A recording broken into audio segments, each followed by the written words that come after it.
Ini jadi sebuah pelajaran buat dia ya, karena kan apa yang diperbuat harus dia tanggung jawab dari segi fitnah, dari yang lain lagi, banyak banget yang.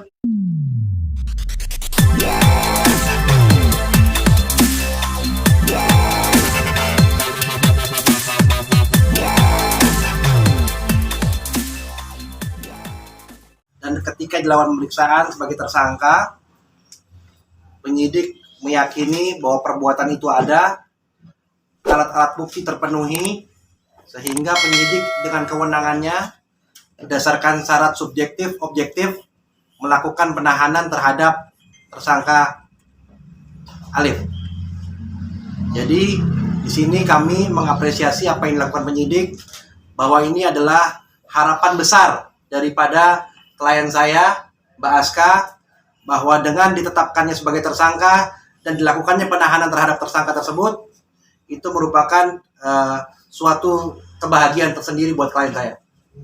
Masa tahanan 7 tahun sudah merasa cukup puas mungkin abang dan rekan-rekan atau Kak Aska? Itu 7 tahun kan ancaman hukuman dalam pasal 266. Terkait nanti seperti apa nanti putusannya, ya artinya kita melaporkan dengan pasal yang disangkakan demikian, dan kita berharap putusannya juga maksimal, bisa sama dengan ancaman hukumannya. Jadi Kak Aska sendiri sudah merasa puas?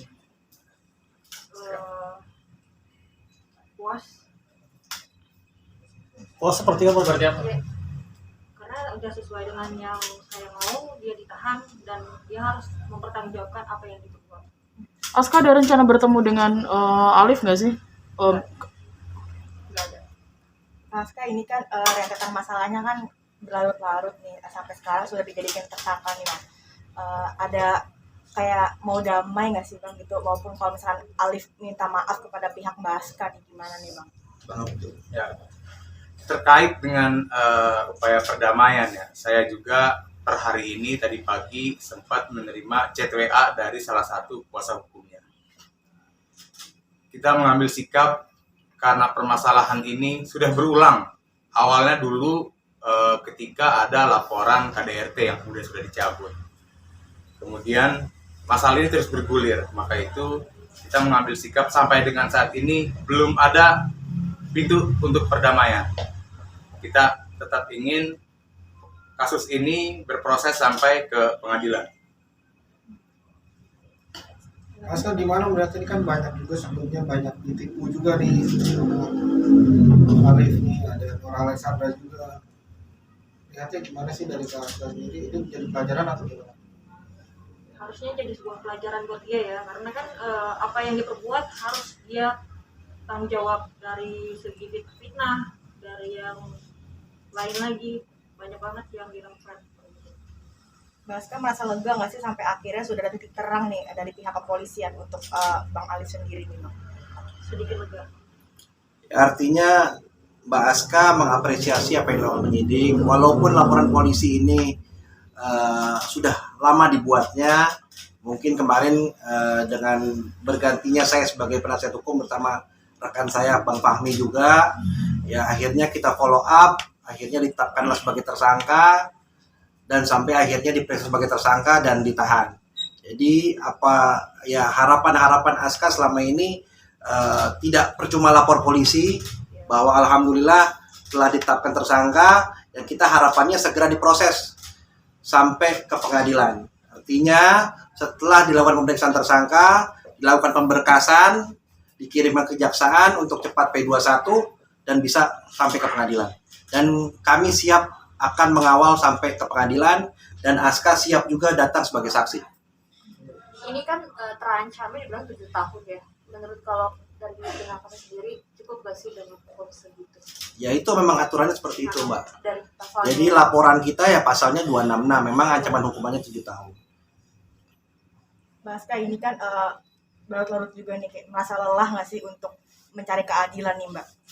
Lelah banget lah, 2 tahunan gitu. Capek fisik, buang waktu, banyak banget yang dirugikan.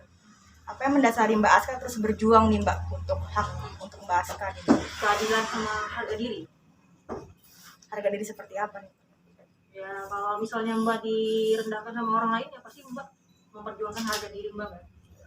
Ada rasa penyesalan nggak sih karena pernah punya hubungan dengan Alif? Namanya penyesalan itu kan apa namanya kan itu bagian dari proses hidupnya Aska yang sudah terlewati, ya udah.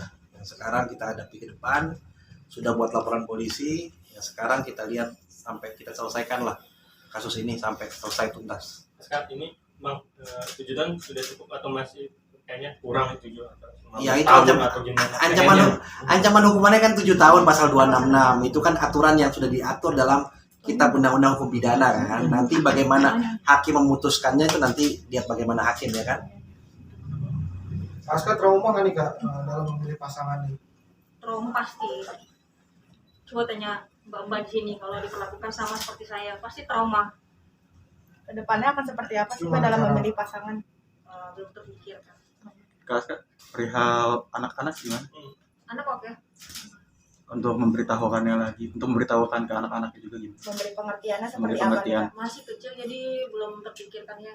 Mungkin nanti dia udah gede bisa cari di media. Tapi untuk pertemuan anak-anak juga, Pertemuan apa ya? Kalau misalnya anak menanyakan posisi ayahnya atau Saya gimana? tinggal jawab apa adanya aja.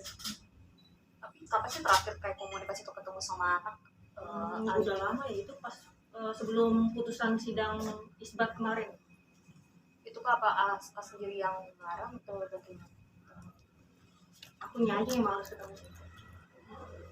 berarti tidak Jadi ada- hak-hak mengenai orang sebagai ayah, ya kan, itu kan ayahnya kan di luar, di isbat perkawinan di putusannya juga jelas menyatakan bahwa perkawinan itu juga tidak sah. Betul. Ya kan, seperti itu, tidak diakui. Jadi hubungan keperdataannya hanya dengan ibunya. Iya. Nah, seperti itu. Jadi bagaimana anaknya nanti diberikan penjelasan nanti antara ibu dengan anaknya. Iya. Saya pikir kita nggak usah lari dari ke sana. Oke? Kak Aska, tanggapan keluarga teman-teman gimana? Support kah? Ada yang nggak support atau gimana?